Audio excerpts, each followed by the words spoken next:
take a track with trophies on his back, carrying the packs and ammo.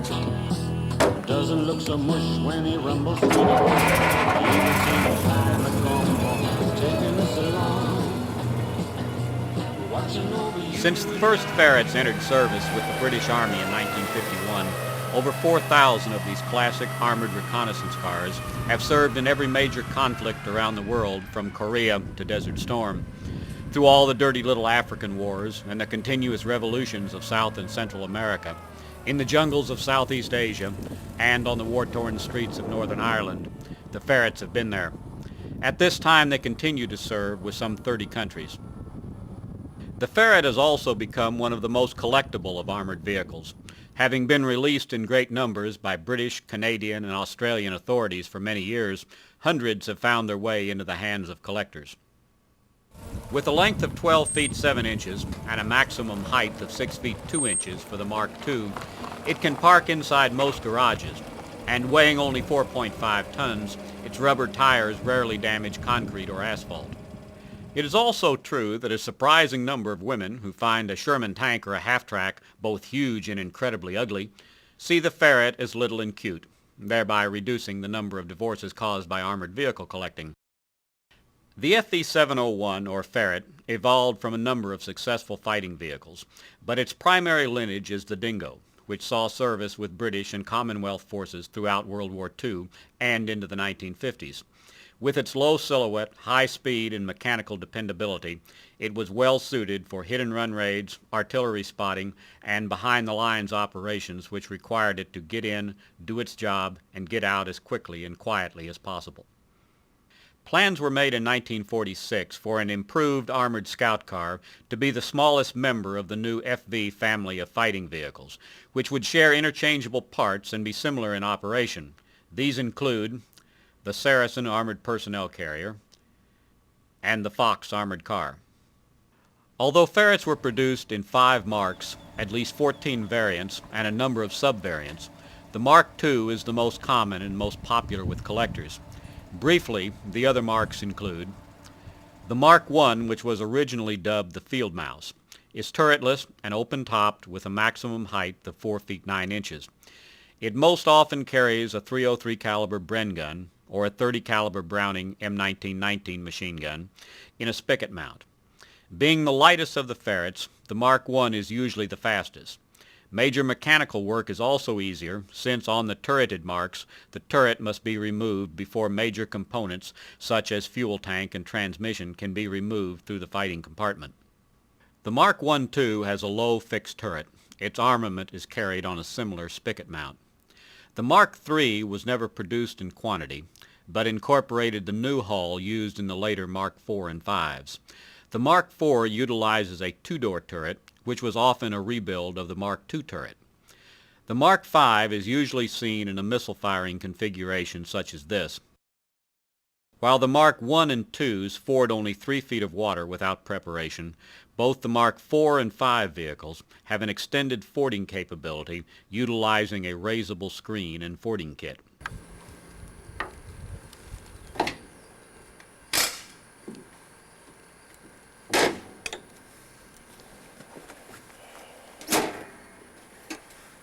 Most Ferrets imported into the United States arrive in good mechanical condition, but collectors have still experienced some problems.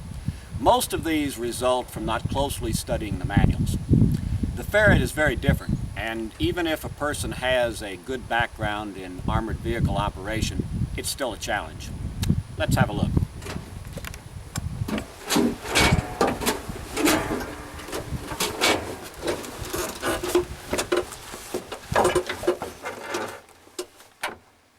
The Ferret is steered with a wheel canted forward against the hull.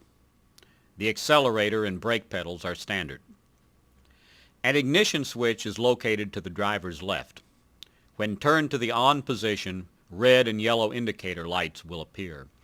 Red is the generator and yellow is oil pressure. The starter switch is here. It is pulled down to engage the starter. Once the engine is running, the indicator lights will extinguish. A hand throttle control is here. It is used to adjust the engine idle.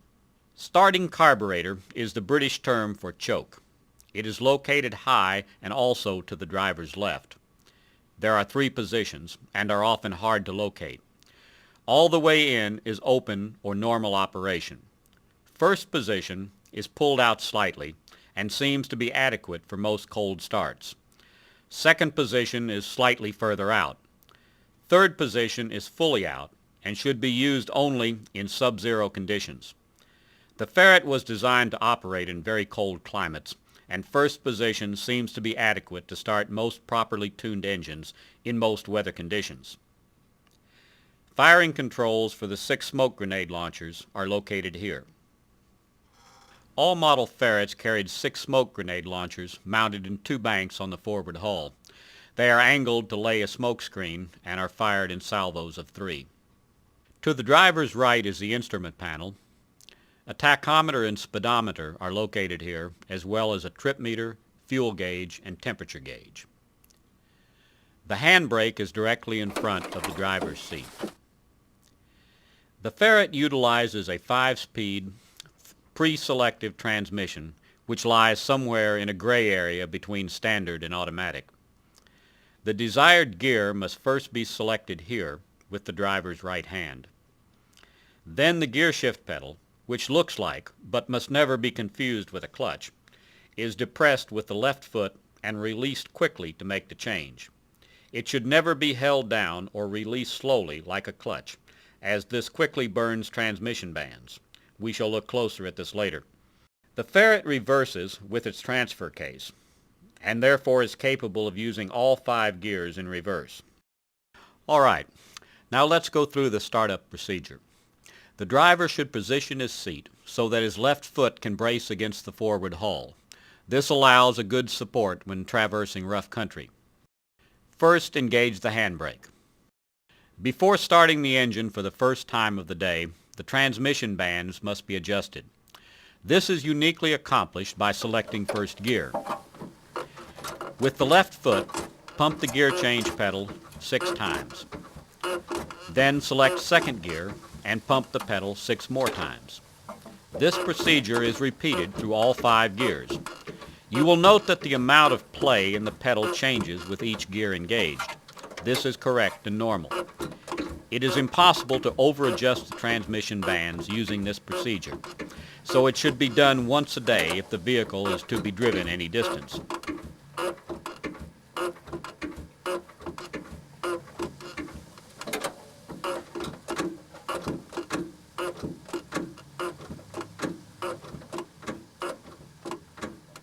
The driver then selects neutral and depresses the gear change pedal. The pedal will remain very near the floor while in neutral. Move the starting carburetor, choke in American, to the appropriate position. Check the fire extinguisher or fire suppression system. Turn on the ignition switch. Check to see that both red and yellow lights are glowing. Now with your right foot completely off the accelerator pedal, pull down on the starter switch. Give the engine gas as needed as soon as it starts and close down the starting carburetor as soon as it is running smoothly. Using the hand throttle, adjust the idle speed to a fast idle of 800 to 1000 RPMs.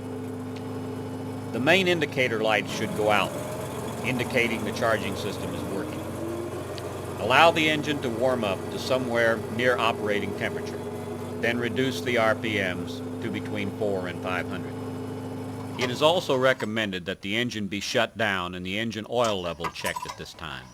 Since the Rolls-Royce B60 engine carries very little oil in the crankcase, time must be allowed for the system to scavenge the oil sump before an accurate measurement can be taken. Once this is accomplished, the Ferret is ready to restart and move out. With the engine running and warmed up, check outside the vision ports to be sure that no one is close by. With your right hand, select second gear if on level ground. Without giving the Ferret gas, smoothly push in the gear change pedal and release it immediately. Then, give the vehicle gas and it will begin to move. As soon as the vehicle is moving, pre-select third gear with your right hand as you continue to accelerate. When the tachometer reads at least 3000 RPM, release the accelerator pedal. Depress the gear change pedal and hold it for a moment until the RPMs drop to match the road speed. Then release the pedal. If the vehicle jerks when the pedal is released, it has not been held down long enough. This is a procedure which requires considerable practice to master, but it will come. Repeat this process for each gear, always pre-selecting the next higher gear before it is actually needed. Then shift at about 3,000 RPM. To downshift, select the next required gear before it is needed. On hard ground, release the accelerator and allow the vehicle to slow to between 2,500 and 2,000 RPMs. Then depress the gear change pedal and slightly increase the RPMs. Release both the gear change pedal and the accelerator pedal at the same time. Then accelerate as needed. Once again, pre-select the gear, slow to between 2,500 and 2,000 RPMs, depress the gear change pedals, slightly increase the RPMs, and release both the gear change pedal and the accelerator. With practice, it should result in a smooth downshift. Shifting from forward to reverse is one of the trickier operations for a Ferret. The vehicle must be moving forward and should be in either first or second gear. Apply the brake and, at the moment when the vehicle comes to a complete stop, depress the shift pedal and then pull back on the reverse lever. Release the pedal as soon as the transfer case engages. Increase the engine speed and the vehicle will move in reverse. When going from reverse to forward, simply reverse the procedure. With the vehicle moving slowly in reverse, apply the brake. Just as the vehicle comes to a halt, depress the gear change pedal, shift the transfer case into forward, and release the pedal. If the change is missed and the gears grind, they cannot be forced.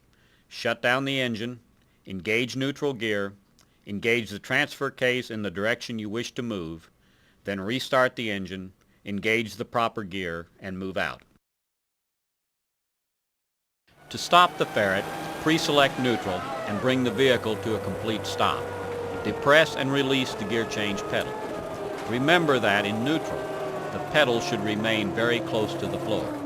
Once the vehicle is in neutral, engage the handbrake. To shut down the engine, first allow it to cool slowly by running for 2 to 3 minutes at 800 RPMs. Then slow it to idle before shutting off the ignition switch. Lastly, it is best to leave the vehicle in first gear as this applies the least amount of pressure to certain parts within the transmission. So select first gear, depress and release the gear shift pedal, and the vehicle is now in gear with the handbrake on.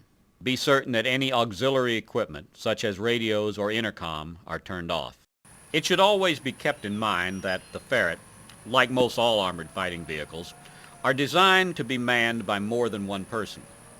Although driver visibility on the Ferret, with all ports open, is better than many other vehicles, it is still impossible to see everything outside the vehicle. A second person in the turret or acting as ground guide should be used at all times.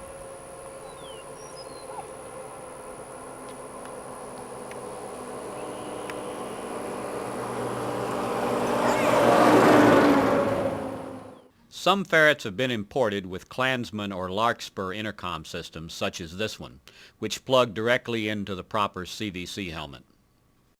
A workable alternative to this is a simple helmet intercom sold in motorcycle shops. It conceals well inside an earphone or helmet and is completely independent of the Ferret's electrical system. In our experience, it is good at slow speeds but does pick up considerable electrical interference when moving at 30 or 40 miles an hour. Movements within tight or crowded areas are best made with an experienced ground guide who understands the vehicle's turning radius, the time required to stop, and the driver's reaction time. Work out simple hand signals which both driver and guide understand.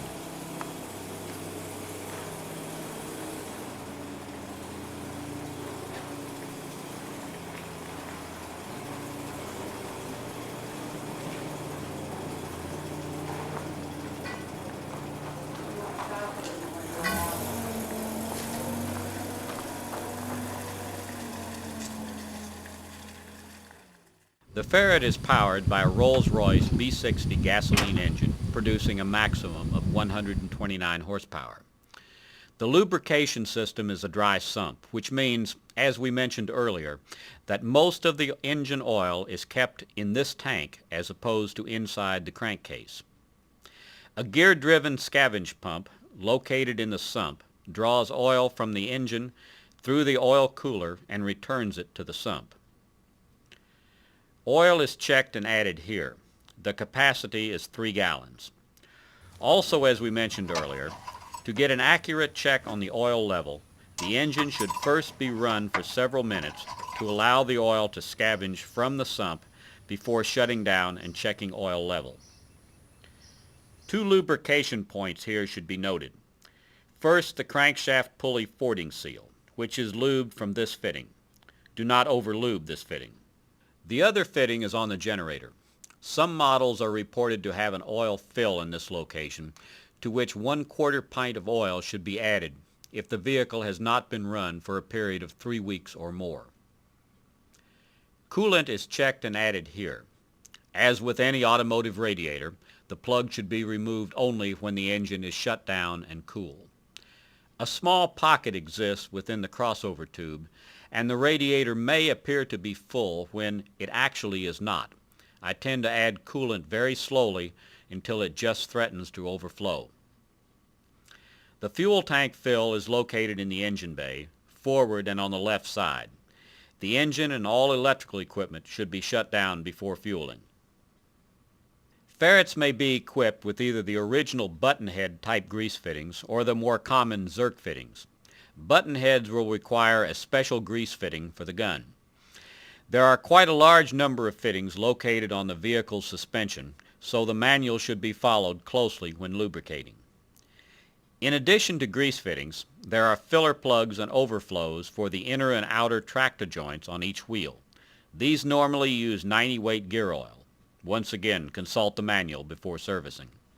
Oil levels in the transmission and transfer case are checked here. The gunner's seat must be removed to reach the gearbox access cover. Clean away any dirt from around the filler plug. Check that the oil level is at the full mark. Top off as needed. The transfer case check is here and is checked in the same manner. There is one more check which must be made from this location, and it is the most tedious and potentially disastrous. The fluid coupling is serviced through this access plate. Radios must be removed first. Then loosen and swing the access door to one side. The engine must now be turned until one of the 2 filler plugs is visible. This is best done with the engine hand crank. Streaks of oil around the filler plug are an indication that oil is leaking from the fluid drive. A special tool exists for the removal of these plugs, but they are not commonly available. I use this improvised tool to ensure that the filler plug is not dropped into the flywheel housing, since the only way to get it out would be to remove the transmission. Once the filler plug has been broken loose, secure the wire here. Then insert the bolt, and with the greatest care, unscrew and remove the filler plug.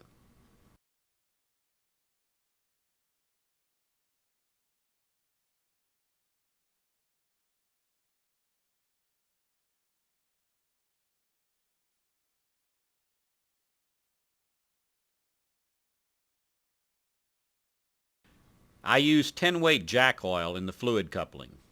Carefully fill the fluid coupling to the bottom of the filler hole.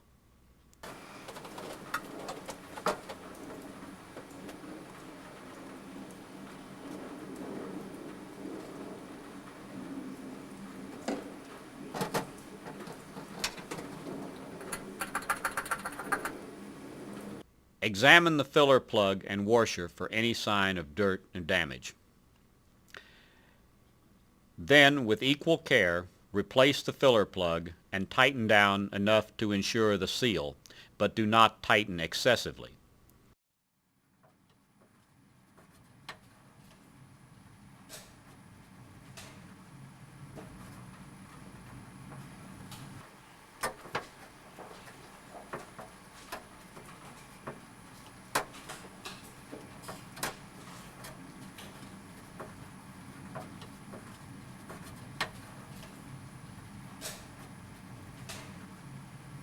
be sure to remove the tool.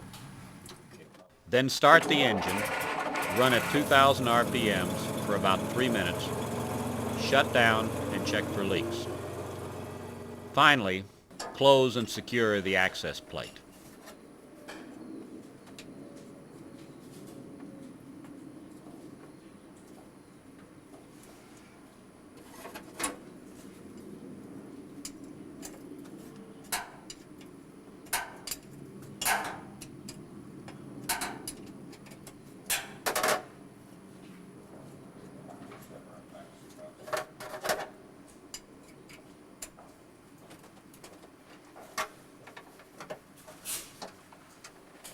The Ferret has a 24-volt electrical system, and on either side of the transmission are the battery boxes. Above the left-hand box is the electrical control box, which has the plug-in for the NATO-type jumper cables. A fuel shutoff valve is also here. Additional grease fittings for the forward drive shafts are located beneath these access plates and the shaft channels here. The channels must be completely removed to service these. Brake fluid is checked and added at the master cylinder here. The Ferret turret is simple and primitive. It is traversed by hand using a lever at the gunner's left hand, which frees the turret to swing when lifted and acts as a brake when lowered. The gunner's right hand grips the machine gun mount pistol grip, and the turret is traversed using both hands. With only a little practice, you will find that it can be turned and aimed very fast.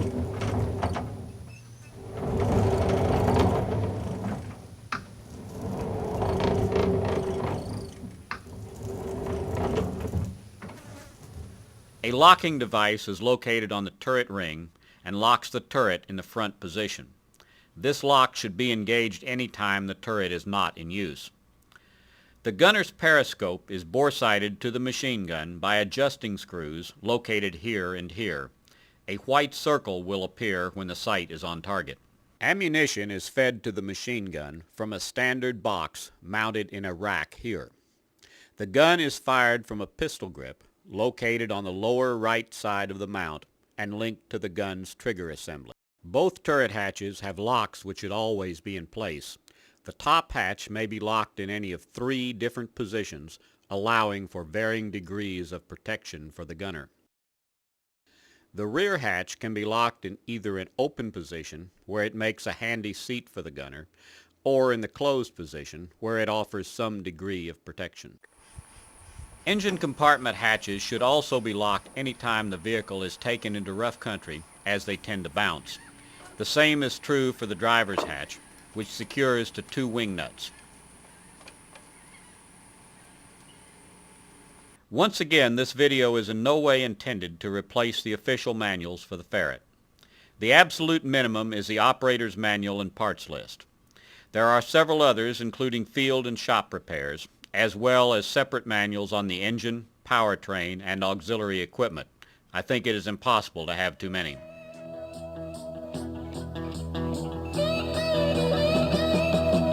George can take a track with troopies on his back, carrying the packs and ammo. Doesn't look so mush when he rumbles through the bush. Even seen him climb a gumbo, taking us along, watching over you and I. Home is far, but the wheels on the car are a lullaby. Buddy, you know how it feels. Listen to George, and he's singing the wheels. Just the other day I heard somebody say, George is a mighty old ferret. I think he's gonna find he'll have to change his mind when there's fire coming out of the turret. Taking us along, watching over you and I. Home is far, but the wheels on the tar are a lullaby. Buddy, you know how it feels. Listen to George